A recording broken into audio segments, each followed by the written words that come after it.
दोनों हाथ गोद में, गायत्री महामंत्र एक साथ एक स्वर में। ओम भूर्भुवः स्वः तत्सवितुर्वरेण्यं भर्गो देवस्य धीमहि धियो यो नः प्रचोदयात्। आंखें खोलिए और पेन और पैड निकालिए। हेडिंग डालिए आहार चिकित्सा।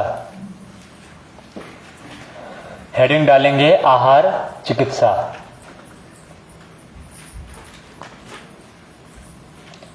हेडिंग डालिए आहार चिकित्सा। आहार सब लेते हैं, कोई ऐसे हैं तो नहीं जो आहार नहीं लेते हैं? सब लेते हैं आहार। आहार क्यों लेते हैं आप ये बताइए? एनर्जी के लिए और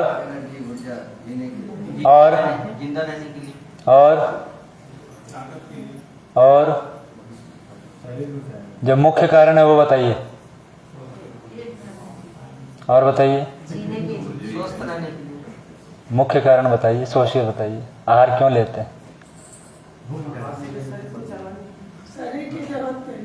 और जो मेन कारण है वो नहीं बता रहे हैं जिसके लिए आप लेते हैं।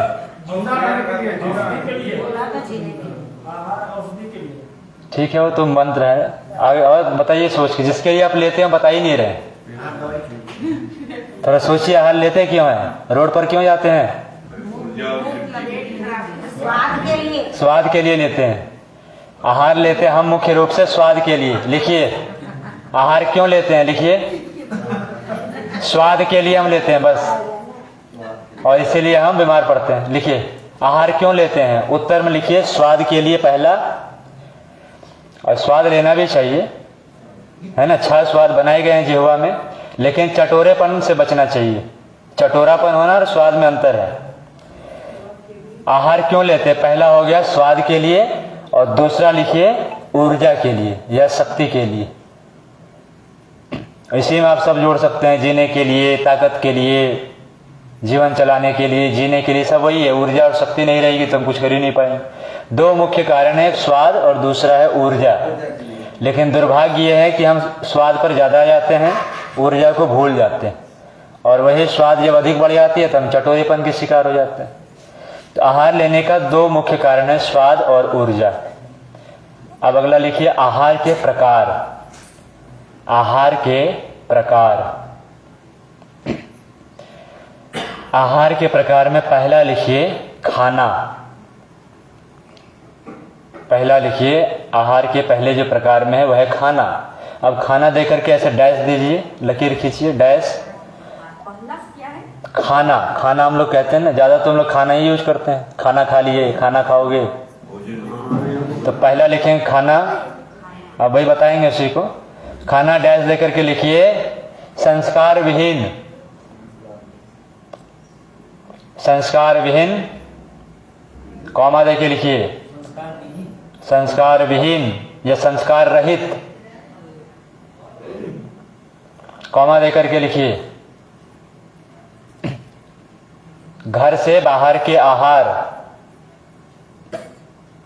कहाँ मिलती है खाना? घर से बाहर, होटल में, रेस्टोरेंट में, भोज में, पार्टी में, बाहर ठेले पर जो लगे हैं फास्ट फूड, ये सब है खाना। इसमें कोई संस्कार नहीं।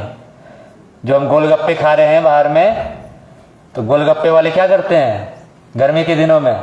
खुजाते भी रहते हैं और उसी हाथ से चटनी भी हमें चटाते रहते हैं। उसी हाथ से वो बना भी रहा है, वही भर भर के हमें दे भी रहा है। आप जब नहीं गए थे उनके पास तो आपको पता है वो क्या कर रहा था। आप जब आए तो फटाफट वाली चीज चलिए लीजिए लीजिए। कुछ लोग होते हैं जो हाथ में प्लास्टिक लगा लेते हैं आजकल, लेकिन प्लास्टिक भी कौन सी अच्छी चीज है, और उसी से होती है जुकाम। कौन कौन से पानी मिलाते रहते हैं उसमें। हाँ, कुछ कुछ लोग होते हैं, लेकिन मिलाते तो होंगे हाथ से ही ना। तो लगभग वैसा ही होता है। उसी तरीके से समोसा भी देखे तो समोसा भी उसी तरीके से हाथ से आटा गूंथते होंगे। अब उनकी नाखून बड़ी है, हाथ साफ किया था कि नहीं किया था, बहुत तरह की चीज होते हैं। अब वो नाखी मान लीजिए वो कर रहा होगा, अब हाथ तो धोया नहीं होगा, और उसी हाथ से वो आपको दे रहा है बना करके। तो तो ये सब होते हैं संस्कार रहित, उसको कोई संस्कार नहीं। ना उसे कोई चाहे कि आप स्वस्थ हो जाएं, उसे केवल इतनी चाहे कि आप अधिक से अधिक खाएं ताकि मेरा इनकम बढ़े। इसलिए हम खाना यदि खाएंगे तो हमारा जो मन होगा वो पैसे अर्जन करने के पीछे भागेगा। हम पैसे पैसे पैसे पैसे ही करेंगे और अपने स्वास्थ्य के ऊपर हम इसलिए ध्यान नहीं दे पाते हैं ज़्यादा, और इसलिए हम सब बीमार पड़ते हैं, क्योंकि हम लोगों ने खाना शुरू कर दिया। जानती नहीं, सही बात है। और आजकल जो नए जो शादियां होकर के भी आती हैं तो लड़कियों को ले जाती है महिलाएं, चलो आज चलते हैं चाट खिलाते हैं। महिलाओं को ज्यादा पसंद है चाट। हाँ, खट्टे पसंद होते हैं, लेकिन घर में खाइए। हाँ, ले जाते हैं आजकल, बाइक पर बिठा करके घुमाने के लिए ले जाते हैं, चलो आज चाट पकौड़े खिलाते हैं। और आजकल की महिलाएं भी वैसी होती हैं कि आज घर का चूल्हा बंद, चलो आज चलते हैं रेस्टोरेंट में पार्टी करते हैं। ये ज्यादा हो गया है। पहले एक मतलब शर्मिंदगी की बात होती थी जब बाहर के लोग आते थे और उन्हें घर में भोजन नहीं दिया जाता था, लेकिन आजकल एक फैशन हो गया है कि बाहर के अंकल आ रहे हैं, चलो चलते हैं 5 स्टार होटल में भोजन करेंगे, खाना खाएंगे वहीं पर। तो ये आज फैशन हो गया है, लेकिन ये सब संस्कार नहीं है हमारे, है ना। अतिथि देवो भव, अतिथि का सत्कार होना चाहिए, अच्छे अच्छे व्यंजन बना करके परमात्मा स्वरूप समझ के खिलाना चाहिए। चलिए अगला प्रकार लिखिए, भोजन। हाँ, दूसरा आहार के दूसरे प्रकार में लिखिए भोजन। लिखिए संस्कार सहित या संस्कार युक्त, एक ही शब्द है, संस्कार सहित या संस्कार युक्त। कॉमा देखिए, लिखिए घर का आहार, घर का आहार।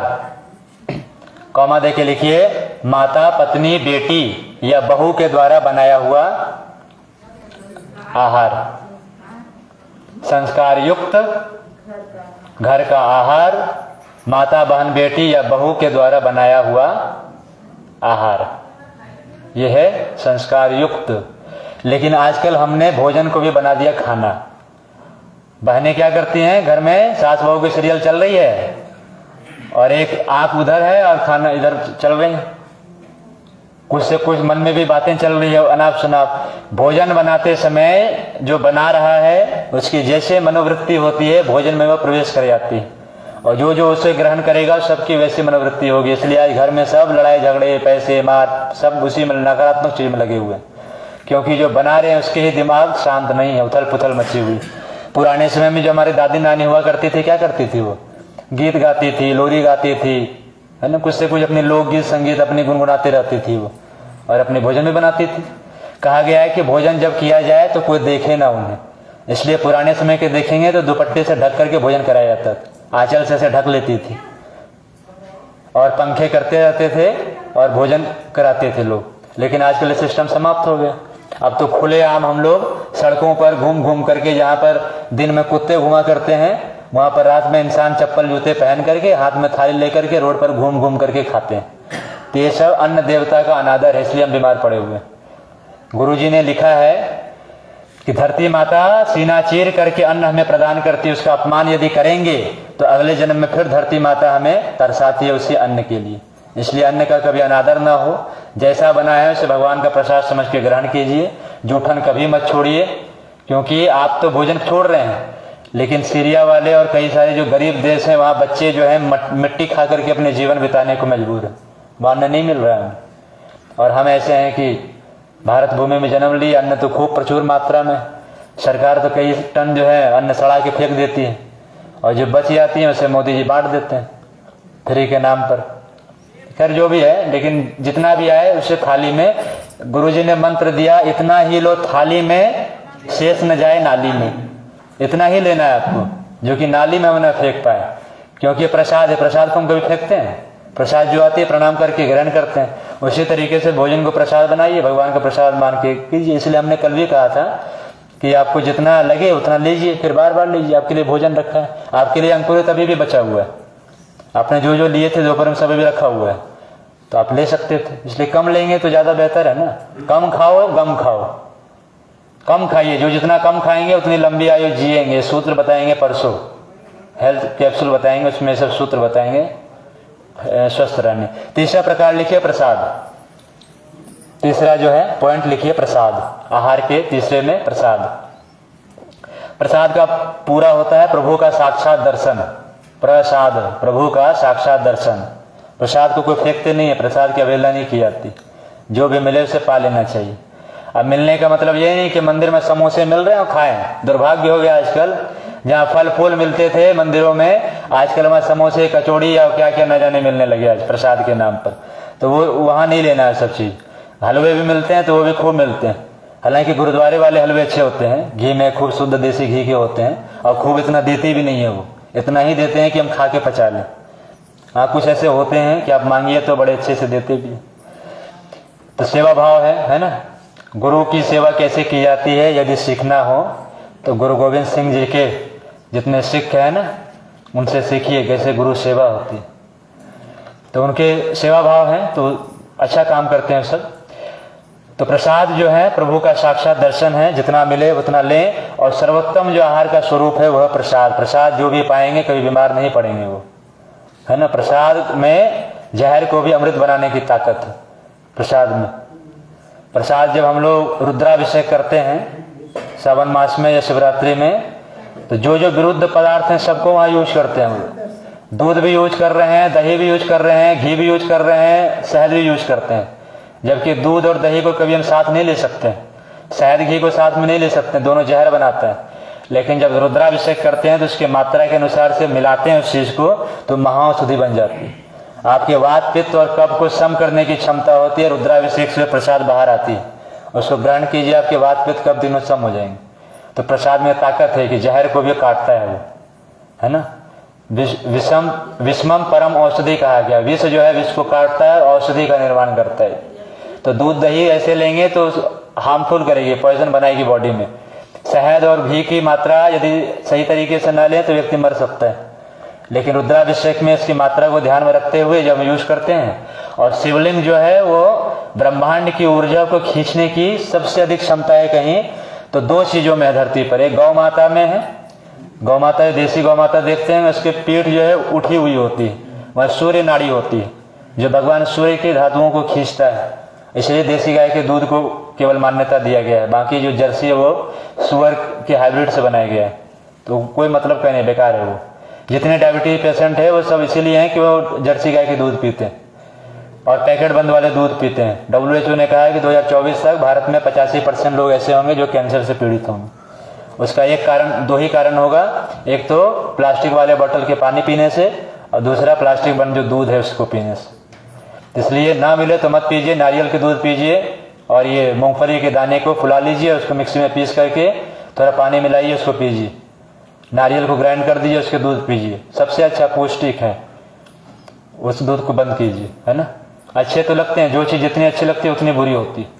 जो पत्नी दिखने में जितनी सुंदर और जितनी अच्छी लगती है, 2-4-5 साल के बाद उसी से नफरत होनी शुरू हो जाती है। ये वास्तविकता है आज के समय में। हाँ, लेकिन मिलजुल करके प्यार सहकार से रहें तो जीवन चलेगा अच्छा। लेकिन मन कहीं और है, कहीं और है। तो जिसके लिए मरे जा रहे थे, लव मैरिज किए भाग भाग करके माता पिता से, आज वही माथे पर भारी हो जाते हैं। इसलिए जो चीज सुंदर है जरूरी नहीं कि वो हमारे लिए अच्छा भी हो। तो जो दिखने में जितना सुंदर वो उतना ही बंदर की तरह नटखटपन करेगा, है कि नहीं।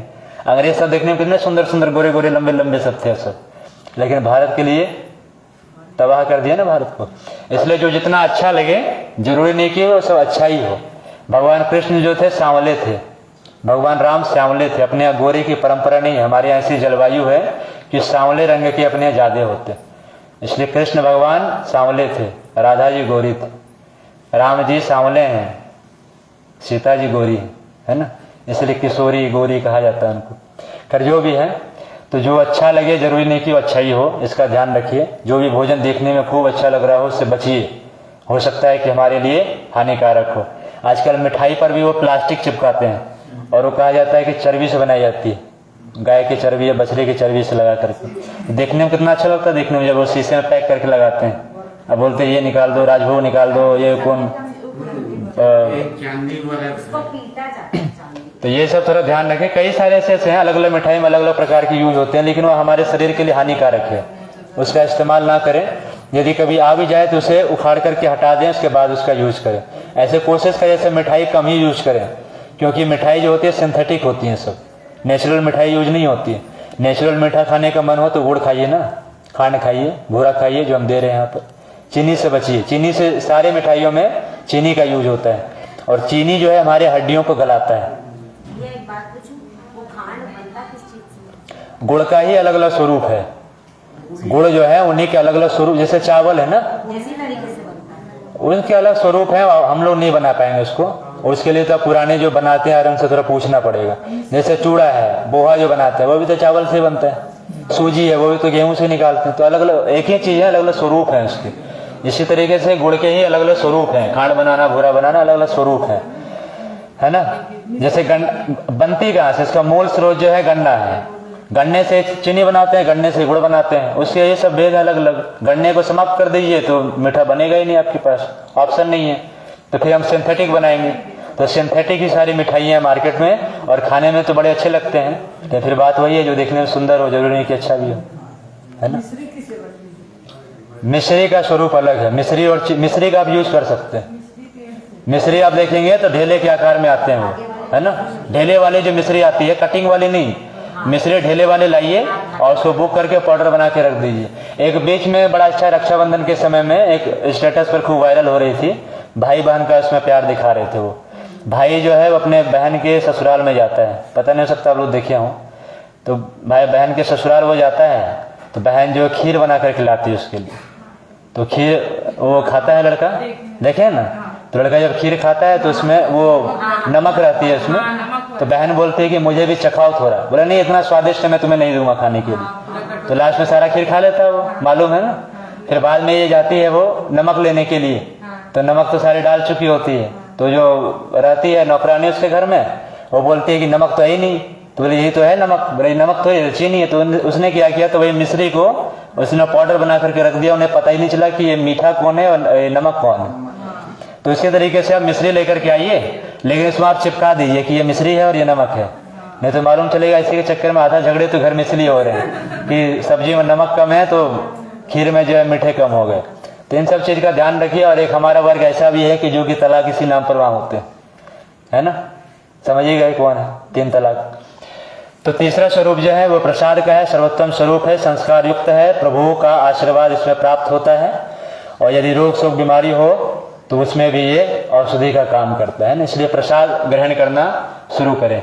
खाना को खाया जाता है, भोजन को ग्रहण किया जाता है, और प्रसाद को पाया जाता है।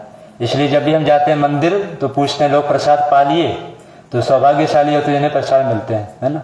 तो भोजन ग्रहण करते, भोजन खाते नहीं है, खाते खाना है, बाहर के जो चाट पकोड़े सब होते हैं। इसलिए खाना से बचिए, भोजन पर आइए, और भोजन को भी गायत्री मंत्र बोल करके बनवाइए घर पर, और गायत्री मंत्र बोल करके जो भी मंत्र आपको आते हैं बोल करके फिर उसे ग्रहण कीजिए, प्रसाद बन जाएंगे। तब हमारी बनेगी आहार ही औषधि है, तब बनेगी आहार औषधि। समोसे हमारे औषधि नहीं बनेंगे, पेट खराब करेंगे, है ना। अगला लिखिए, आगे लिखेंगे। अब भोजन पर केवल बात करेंगे, है ना, खाना की बात ही नहीं करना। यहाँ भी लोग बात करें तो भैया बोलते हैं कि भोजन का समय हो गया, भोजनालय पहुंचे। आज तक सुने कहीं का नाम लिखा हो खानालय? कहीं नहीं है। कहीं देखें खानालय कहीं लिखा हुआ है? सब जगह भोजनालय लिखा हुआ होता है, मतलब कि हमें भोजन ग्रहण करना। खानालय कहीं नहीं लिखा हुआ है। ये खानालय जो 3 खान हमारे देश में हुए, तीनों खानों ने हमारी संस्कृति को बॉलीवुड के माध्यम से तबाह करके चौपट करके रख दिया। और एक अभी बड़ा वायरल हो रहा आदि पुरुष, भगवान राम और रावण की ऐसी धज्जियां उसने उड़ाई है, सब आप देख सकते हैं। खैर जो भी है, भोजन ग्रहण करेंगे हम लोग। अब लिखिए अगला, श्रीमद् भगवद गीता में भोजन के प्रकार। श्रीमद् भगवद गीता में भोजन के प्रकार। श्रीमद् भगवद गीता में भोजन के प्रकार। श्रीमद् भगवद गीता में भोजन के प्रकार भगवान कृष्ण बता रहे हैं। कहां पर, किनको बता रहे हैं गीता? कहां बता रहे हैं? वहां खाने की क्या, भोजन की क्या आवश्यकता थी? वहां पर कोई आवश्यकता नहीं थी ना। आज का अर्जुन हम ही लोग हैं जो टेढ़े हो गए, हमें सीधा होना है। अर्जुन को माध्यम बनाया गया था, वहां कोई आवश्यकता नहीं थी भोजन का। अर्जुन तो भोजन करके आए होंगे घर से, द्रौपदी जी बनाई होंगी, भोजन करके आए होंगे लड़ने के लिए। लेकिन वहां उन्होंने जीवन जीने की कला सिखाई। जीवन में कभी भी निराश हो, हताश हो, कोई भी समस्या हो, गीता को पढ़िए। गीता सर्वमान्य ग्रंथ है। गुरु गोविंद सिंह जी पहले ऐसे महापुरुष हुए जिन्होंने गीता को काव्य रूप में उन्होंने लिखा, कविता के रूप में लिखा। जो हम लोग पढ़ते हैं धर्म क्षेत्र कुरुक्षेत्र समवेता युत्सव, उसको संस्कृत में था, उसको गुरु गोविंद सिंह जी ने उसे काव्य रूप में लिखा है, काव्य भाषा। हमने कभी काफ़ी खोजी, हमने नहीं मिली है मुझे, तो उसमें गुरुमुखी भाषा में, पंजाबी भाषा में लिखी हुई है, हिंदी वाले मिल नहीं रही अभी, तो मिलेगी तो अच्छा है, कभी मिले तो उसको पढ़िए। ऐसे उसी काव्य को गुरु जी ने लिखा है, सेम उसी जो काव्य गुरु गोविंद सिंह जी वाली थी उसको गुरु जी ने लिखा है काव्य रूप में। तो व्हाट्सएप पर कभी होगी हम भेज देंगे। दिनकर जी का जिन्होंने सुना होगा, रामधारी सिंह दिनकर का रश्मि रति पढ़े हैं कोई? उसका है कुछ लाइन याद? नहीं याद है? डगमग डगमग दिग्गज डोले भगवान कुपित होकर बोले, हाँ दुर्योधन बांध मुझे, है ना उसमें लिख, इसी लय पर पूरा वो लिखा हुआ है, गुरुजी वाला जो लिखा है ना, इसी लय पर पूरा लिखा है, उसको आप आराम से पढ़ सकते हैं। रामधारी सिंह दिनकर के यदि पढ़े होंगे रश्मि रति से, हम उसको पढ़ सकते हैं, उसी लय पर है पूरा लिखा हुआ। तो उसमें भोजन के उन्होंने प्रकार बताए 18वें अध्याय में, अंतिम अध्याय में उन्होंने भोजन के प्रकार बताए। पहला लिखिए सात्विक भोजन, पहला जो प्रकार है वह है सात्विक भोजन। सात्विक भोजन, 3 गुण हैं संसार में, सतोगुण रजोगुण तमोगुण।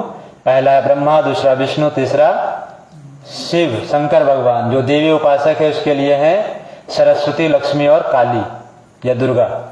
तो सात्विक भोजन लिखिए, सात्विक भोजन से हमें ऊर्जा मिलती है, स्फूर्ति मिलती है। जो सात्विक भोजन करेंगे उससे ऊर्जा, स्फूर्ति, चेहरे पर तेज, वाणी में ओज, बीमारियों का नाश करने वाला, ये सब सात्विक भोजन के गुण हैं। अब कौन कौन से हैं सात्विक भोजन लिख लें? ताजगी, स्फूर्ति, ऊर्जा प्रदान करने वाला, बीमारियों को हटाने वाला, चेहरे पर तेज, ओज, ये सब जितने भी अच्छे प्रकृति के सिद्ध हैं, अच्छे विचार देने वाला, है ना, अच्छे अच्छे विचार आते हैं सात्विक भोजन करने से। अब कौन कौन से सात्विक भोजन है लिखिए। अंकुरित अन्न, जो अंकुरित आपको दे रहे हैं, आज भी आपको अंकुरित मिला, अंकुरित।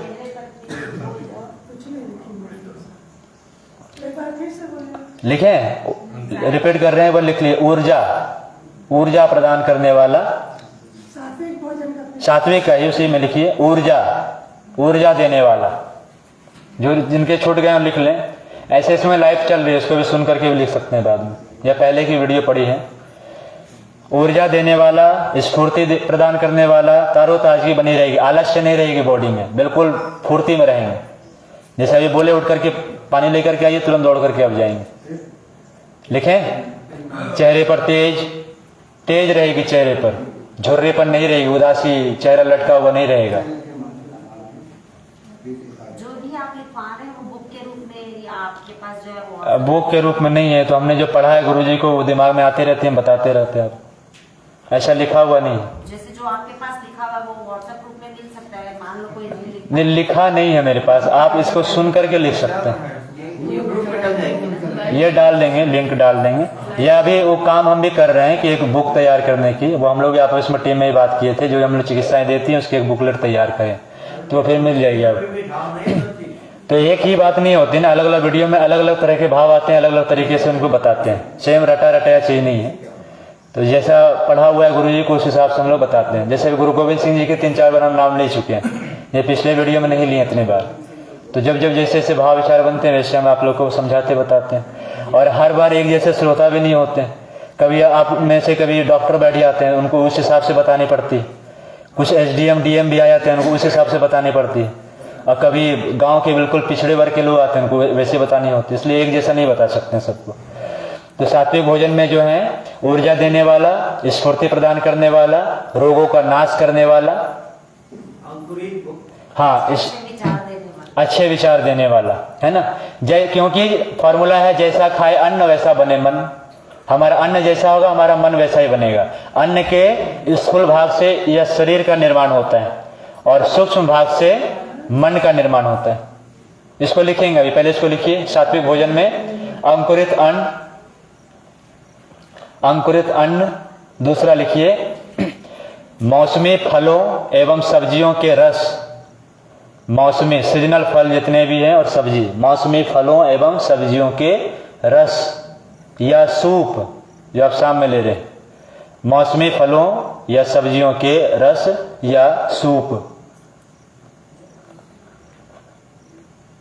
लिखें।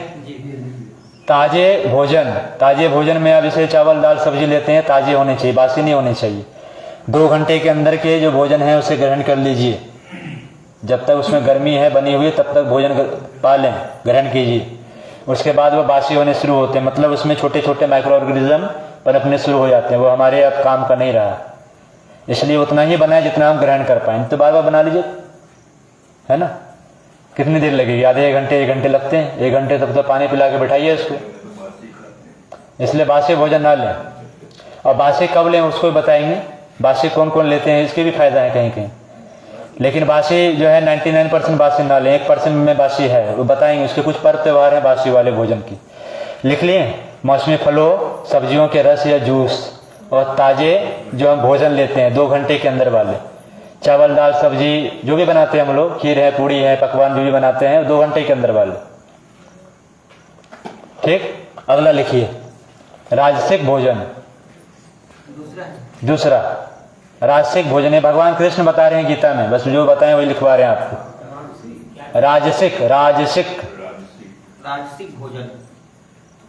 राजसिक भोजन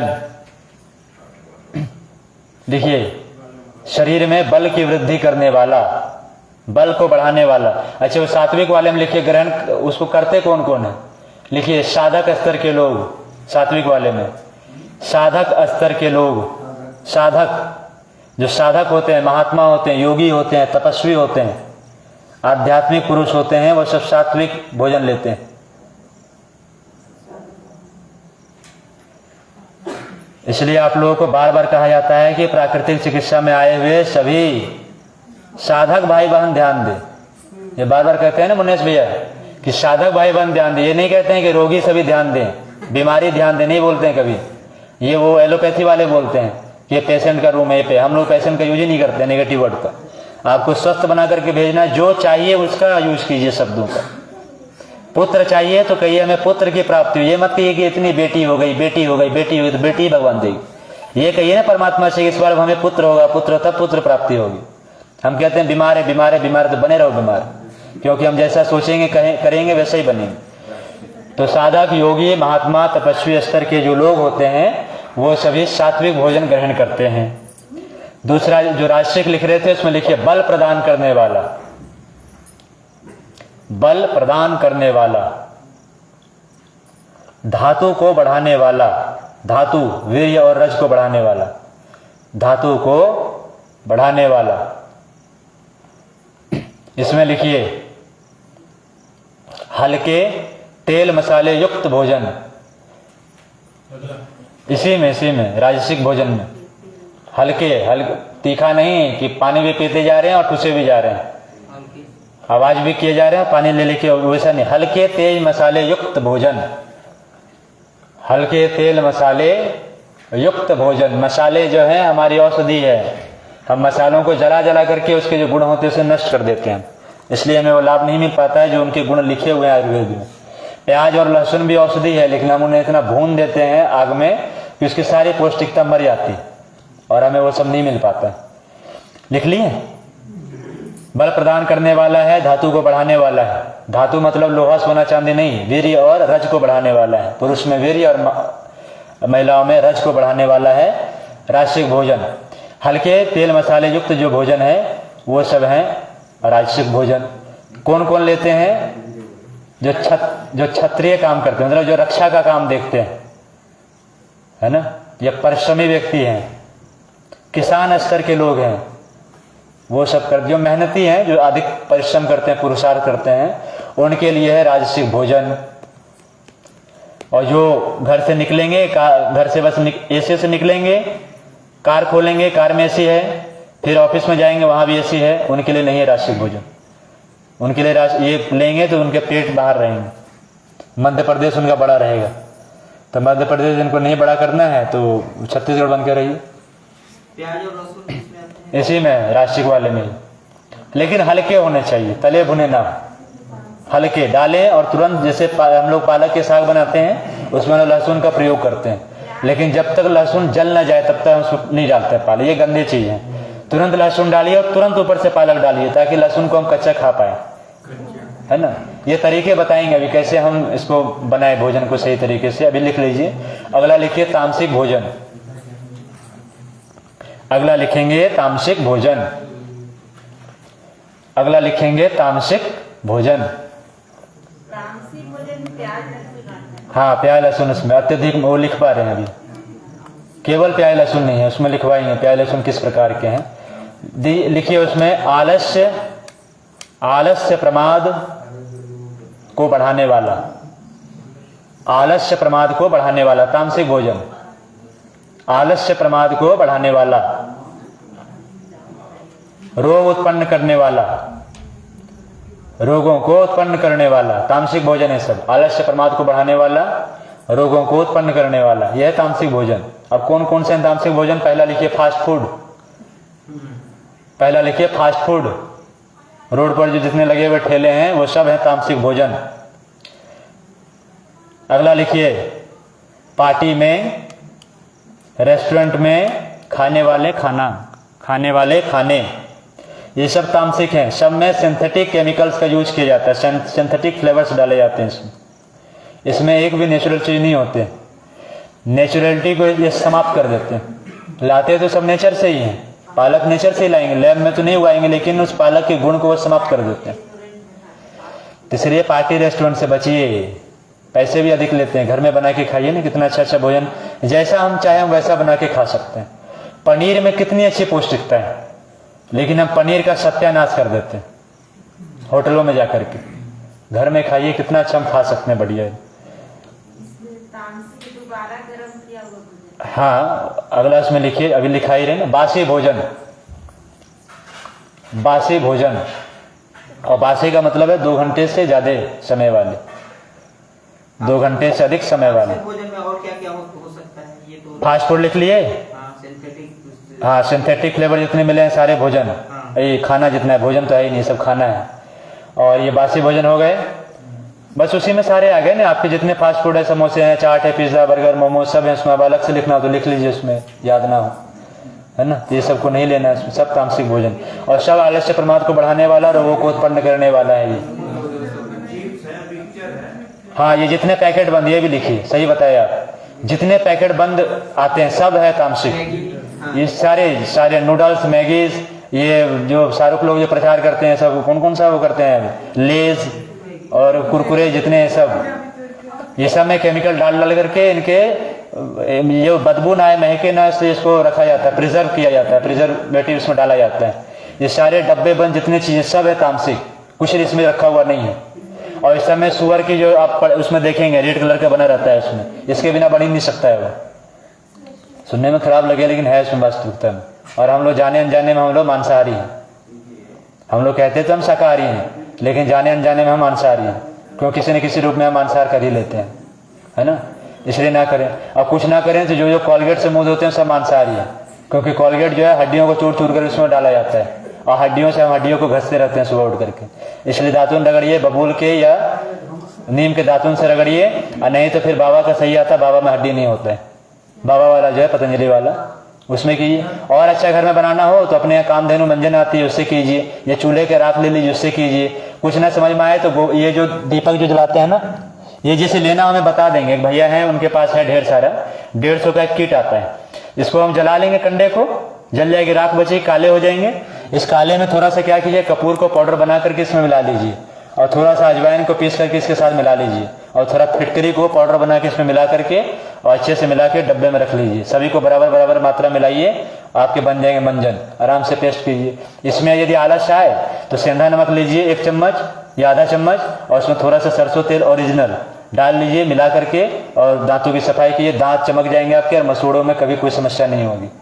तो फोकट के मंजन कहीं आपको कॉलगेट खरीदने की आवश्यकता नहीं, ठीक है। ये है सात्विक मंजन, तामसिक नहीं। हाँ हाँ, उसी में है, हड्डी रगड़ रहे हैं हड्डियां। और चीनी भी जो होती है, चीनी को भी हड्डी से साफ करते हैं। चीनी जो होती है उसको भी हड्डियों से साफ किया जाता है, उसको चमकाने, उसमें शाइनिंग लाने के लिए। इसलिए जितनी अच्छी, इसलिए हमने कहा जो चीज जितनी सुंदर वो उतनी ही बेकार भी हो सकती है। चमकता हुआ जितना गुड़ जितना काला होगा आपके स्वास्थ्य के लिए उतना फायदेमंद होगा। जितना चमकीला गुड़, जितना चमकीला चीनी, उतना है शरीर के लिए हानिकारक। इसलिए हमने कहा हो सकता है जो जितना खूबसूरत हो हमारे लिए उतना लाभदायक ना हो, है ना। इसलिए हमने शुरू में हंसाने के लिए हमने कह दिया था, लेकिन इसका ध्यान रखें जो चीज़ जितनी चमकीली होगी हमारे लिए उतना ही हानिकारक हो सकता है। हमारा दांत जरूर चमकना चाहिए, चेहरा जरूर चमकना चाहिए, लेकिन बाहर की वस्तु चमकीली लेंगे तो हम जहरी खाएंगे एक तरह से, है ना। ये 3 प्रकार हमारे यहाँ भोजन का बताया गया, भगवान श्री कृष्ण ने गीता में बताया। अब भोजन के घटक क्या क्या है इसके लिए हम लोग शाम में फिर क्लास पर में चर्चा करेंगे, ठीक है। अब शाम की चिकित्सा के लिए आप सब जाएंगे तो शांति पाठ करें। बोलिए क्या? हाँ, बासी भोजन का सुन लीजिए। जैसे हमने कल खीर से ही हम बताते हैं, कल शरद पूर्णिमा थी, खीर हमने बनवाया था, उसमें हमने औषधियाँ भी डाली थी और उसे फिर रात भर चंद्रमा के प्रकाश का स्पर्श कराया गया। तो कल की जो चंद्रमा थी वो विशेष थी, क्योंकि चंद्रमा को कहा गया सोम, और उसी के नाम पर सोमवार पड़ा है अपना, है ना। और उसी के नाम पर पहला अपना ज्योतिर्लिंग है सोमेश्वर महादेव, जो अपना सोमनाथ जो मंदिर है शिवलिंग, जिसे 17 बार ये खिलजी ने तोड़ा करके, और अंतिम बार सरदार पटेल ने उनका जीर्णोद्धार कराया था। और इसके चलते और डॉक्टर राजेंद्र प्रसाद वहाँ गए भी थे जीर्णोद्धार वाले में उद्घाटन के समय में, और वो जब गए तो इससे नाराज हो गए थे हमारे नेहरू जी, और फिर जो हुआ उसके इतिहास बहुत गंदे इतिहास हैं जो भी हो। तो उसी सोम के नाम पर सोमनाथ मंदिर पड़ा है, और सोम रस टपकता है, सोम रस कहा जाता है अमृत को। तो सोम रस को उस खीर में ऐसा माना जाता है कि शरद पूर्णिमा के दिन अधिक सोम रस जो है अमृत का रसाव होता है पृथ्वी पर, तो उस खीर में उसे कलेक्ट किया जाता है, क्योंकि दूध में खींचने की क्षमता अधिक होती है। उसी का प्रसाद आपको दिया गया, ये बासी था, तो ये औषधीय गुण हो जाती है इसमें, तो ये वाली बासी जैसे हम ले सकते हैं। दूसरा होता है जैसे कब्ज की अधिक समस्या होती हो या बीपी अधिक रहती हो, तो वो व्यक्ति क्या करे कि बासी रोटी को बनाइए, वो रोटी जब सूख जाए आपकी तो सुबह उसे दूध रोटी यदि हम खाएंगे, दूध रोटी जो खाएंगे तो उसके बीपी यदि बढ़े हों तो बीपी उसकी नॉर्मल होती है। ये आयुर्वेद के सिद्धांत है कुछ, इसलिए बासी जो हमने कहा कहीं के बासी लाभदायक भी है। बंगाल में एक पर्व होता है, बंगाली कोई इसमें नहीं है, बंगाल में एक पर्व होता है, वो लोग दुर्गा पूजा या लक्ष्मी पूजा के आसपास होती है, वो लोग रात में चावल बनाते हैं और उसे फिर वो लोग पानी में डाल देते हैं, और सुबह उसी चावल को निकाल करके वो लोग खाते हैं। यहाँ भी होता है ना, तो उससे हमारी जो है हाँ आदिवासी लोग खाते हैं इसको, उससे भी हमारे बीपी पर नियंत्रण होता है और कब्ज में वो राहत देता है। तो ये 2-3 चीज हैं जो कि बासी हमारे शरीर के लिए लाभदायक है।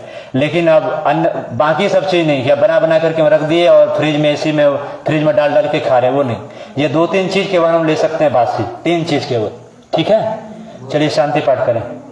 बाकी इसी तरीके से अपने चिंतन मनन करते रहें और क्वेश्चन आंसर करें, तब अधिक से अधिक आप जो है अपना डाउट क्लियर कर पाएंगे। चावल कौन सा बासी नहीं? कोई भी चावल जैसे पानी में बना करके पानी में डाल दीजिए, रात भर 6 घंटे 8 घंटे रहेंगे तो चावल के जो गर्मी है, जो उसके जो नसें होते हैं, ग्लूकोज की क्वांटिटी कम हो जाती है, पानी सोख लेता है, पानी में खींचने की क्षमता होती है। इसलिए आपको कटी स्नान कराते हैं हम लोग कि आपके जो टॉक्सिन से बाहर हो जाए। तो चावल के अंदर के जो नशे होते हैं, गेहूं की दारू नहीं बनती है, चावल की दारू बनती है, क्योंकि चावल में होता है नशा। इसलिए व्रत उपवास के समय में चावल खाना मना किया गया है। यदि हम चावल खाएंगे तो हम भगवान की उपासना नहीं कर पाएंगे, हम खराटे लेंगे। तो रोटी को दिया गया है कि एकादशी के दिन यदि हम, इसलिए सबको आस्था से जोड़ा गया है कि यदि हम एकादशी के दिन चावल खाएंगे तो हम कीड़े मकोड़े में जन्म लेंगे, वो डराने के लिए रखा गया था। यदि हम चावल खाएंगे तो हमें जमाही आएगी, हमें नींद आएगी, तो हम ना जप कर पाएंगे ना भगवान के कीर्तन भजन कर पाएंगे। इसलिए उस समय लोग समझ ही यही सकते थे, तो ऋषि मुनियों ने कहा कि चावल को बंद करो, रोटी खाओ। ये इसके पीछे लॉजिक, और कोई लॉजिक नहीं है, ठीक है। तो इसी तरीके से दिमाग में क्वेश्चन लाइए और पूछिए, तो डाउट क्लियर होंगे और आपके माध्यम से और भी लोग नई नई बात को सीख समझ पाएंगे। चलिए शांति पाठ करते हैं, फिर चिकित्सा के लिए आगे चलेंगे। ओम विश्वानि देव सवितर दुरितानि पराशुव यद भद्रम तन्ने आशुव। ओम शांति सर्वारिष्ट सुशांतिर्भवतु। बोली वेद माता गायत्री की, परम पूज्य गुरुदेव की, परम वंदनीय माता जी की, दादा गुरु महाराज की, अपने अपने माता पिता की। ओम नमः पार्वती पतये नमः। हर हर महादेव। सभी को प्रणाम, एक दूसरे को सभी प्रणाम करें। और अपने किट से वो कप निकाल लीजिए आंख धोने के लिए। किट से कप निकाल लीजिए और आँख को धो लेंगे।